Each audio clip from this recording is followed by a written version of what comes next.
दोस्तों आईडीएफ यानी Israel defence force को बड़ा झटका लगा है। ऐसा क्या हुआ हमास और इजराइल की वॉर में जिसमें इजराइल अब धीरे धीरे हार की कगार पर पहुंच रहा है। फिर इस जंग ने लिया एक नया मोड़। अगर आप भी जानना चाहते हैं इजराइल और हमास के बीच चल रही लड़ाई का नया धमाकेदार अपडेट, तो बने रहे हमारे साथ वीडियो के अंत तक। दोस्तों 2.5 महीने से ज्यादा दिन बीत चुके हैं हमास और इजराइल के बीच चल रहे इस वॉर को, लेकिन यह वॉर है जो रुकने का नाम नहीं ले रही। जैसे जैसे दिन बीत रहे हैं यह उतना ही विकराल रूप लेती जा रही है। इतना ही नहीं, इस युद्ध में दोनों ही देशों की सेना के साथ साथ दोनों ही देशों में रह रहे कई मासूमों को भी अपनी जान से हाथ धोना पड़ रहा है। यूं तो इन दोनों देशों की तरफ से आए दिन किसी न किसी के मरने की खबर आती ही रहती है, लेकिन दिसंबर का महीना इजराइल के जख्मों पर नमक डालने का काम कर रहा है। दरअसल हमास और इजराइल के बीच चल रही इस जंग में लगभग 2.5 महीने बाद गाजा के खान यूनिस शहर में हमास के फाइटर्स और इजराइल की सेना आमने सामने आ गई। इसके बाद तो जो हुआ वह वाकई में हैरान कर देने वाला था। हुआ कुछ यूं कि खान यूनिस शहर के अंदर इजराइल डिफेंस फोर्स के व्हीकल्स को पूरी तरह बर्बाद किया गया। दरअसल जब इजरायली सेना के टैंक ने खान यूनिस शहर में एंट्री मारी तो वहां पर हमास के फाइटर्स ने पहले से ही बॉम्ब यानी कि लैंड माइन्स बिछा रखे थे, और हमास के फाइटर्स को जैसे ही सही मौका मिला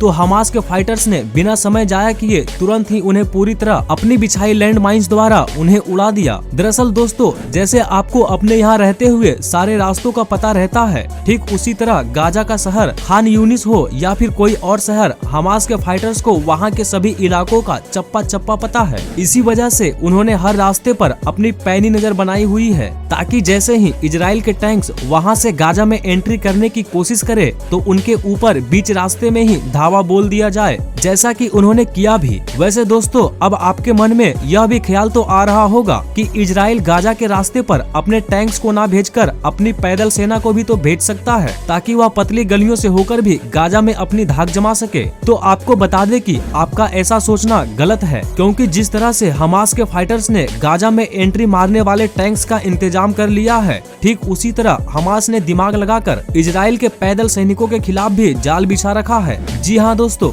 गाजा में हमास के फाइटर्स जगह जगह कुछ इस तरह से बिखरे हुए हैं कि उनके होते हुए इजराइल का एक भी पैदल सैनिक गाजा में एंट्री नहीं मार सकता। इतना ही नहीं दोस्तों, कुछ समय पहले जब इजराइल के कुछ पैदल सैनिकों ने गाजा में एंट्री मारने की कोशिश की तो उन्हें अपनी जान से हाथ धोना पड़ा था, क्योंकि गाजा में हमास के फाइटर्स जगह जगह अपने स्नाइपर्स को लेकर छुपे हुए हैं, जो इजरायली सैनिकों को देखते ही मौत की नींद सुला देते हैं। यानी मित्रों साफ शब्दों में यह कह सकते हैं कि इजराइल की सेना किसी भी तरह से गाजा में अपने कदम नहीं जमा पा रही है, और हमास के लड़ाके इस तरह से गाजा में फैले रहे तो इजरायली सेना आगे भी गाजा में हमले तो दूर की बात एंट्री तक नहीं कर पाएगी। खैर दोस्तों, अब भले ही इजराइल की सेना गाजा में कुछ न कर पा रही हो, लेकिन इजराइल की वायु सेना को देखकर तो लगता है कि वो शायद कुछ ही दिनों में गाजा पर अपना झंडा लहरा सकती है। अब हम ऐसा क्यों कह रहे हैं तो ध्यान से सुनिए। इजराइल की थल सेना गाजा में जब हमास के फाइटर से बचकर निकल जाती है तो वो फौरन उस जगह से खुद को दूसरी जगह पर शिफ्ट कर लेती है, और उसी जगह की लोकेशन अपने देश की वायु सेना यानी कि इजराइल की एयर फोर्स को दे देती है। जिसके बाद इजराइल की एयर फोर्स पहले उस जगह पर अपनी ताकत दिखाती है और फिर उस लोकेशन पर बड़े बड़े बॉम्ब को गिराती है, ताकि उससे हमास के फाइटर्स मर जाए।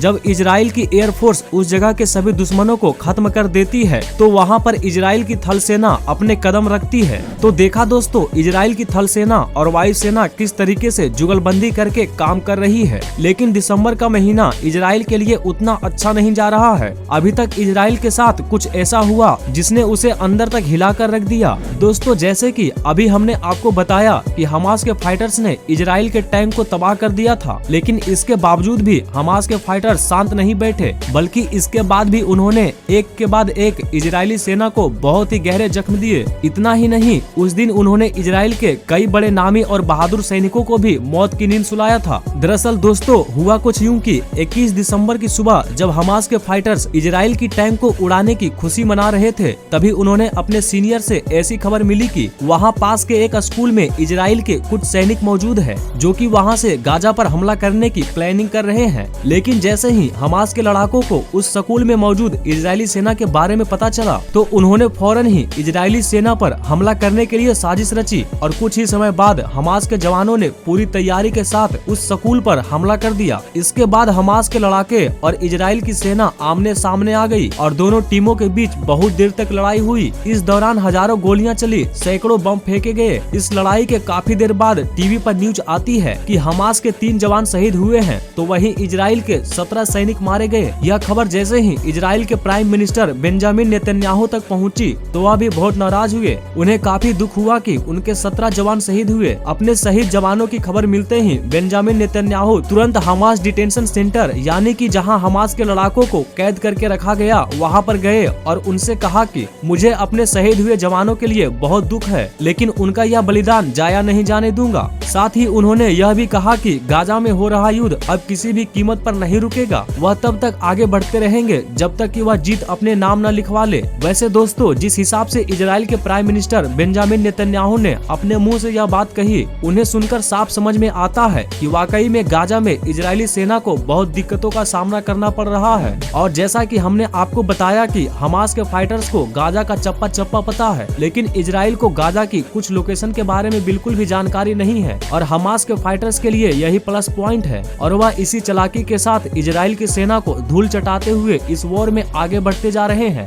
उनके लिए एक आसानी यह भी है कि उन्हें कहीं भी नहीं जाना, क्योंकि इजराइल को गाजा पर कब्जा करना है तो उन्हें ही गाजा के अंदर जाना पड़ेगा। हमास के फाइटर्स तो अंदर छुपकर बैठे हैं। जैसे ही उनके सामने कोई इजरायली जवान आता है तो वह तुरंत ही उसका काम तमाम कर देते हैं। अब इसमें कठिनाई तो इजरायली सेना की ही बड़ी है, ना कि हमास की। और मैदाने जंग में तो होता भी यही है, जो पहले दुश्मन को देख लेता है वही उसका खात्मा भी कर देता है, चाहे वह हमास के फाइटर्स हो या फिर इजराइल के जवान। लेकिन इस वॉर में बड़ी खबर जो निकल कर आ रही है वह यह है कि यूनाइटेड किंगडम और यूएस ने मिलकर कुछ ऐसा खेला जिससे हमास को थोड़ी दिक्कत हो सकती है। असल में यूनाइटेड किंगडम और यूएस ने मिलकर इस्माइल हैनी के साथ साथ हमास के टॉप 5 ऑफिसर्स पर बैन लगा दिए हैं, जिनमें से एक नियम है बाहरी इलाकों में हमास के फाइटर्स की संपत्ति, जिसे वहीं सीज कर दिया जाएगा। जहां हमास और उसकी लीडरशिप अब इस तरीके से बैन लगने शुरू हो गए हैं। लेकिन दोस्तों, हमास की लीडर्स पर यह बैन लगाने के बाद भी उनका यही कहना है कि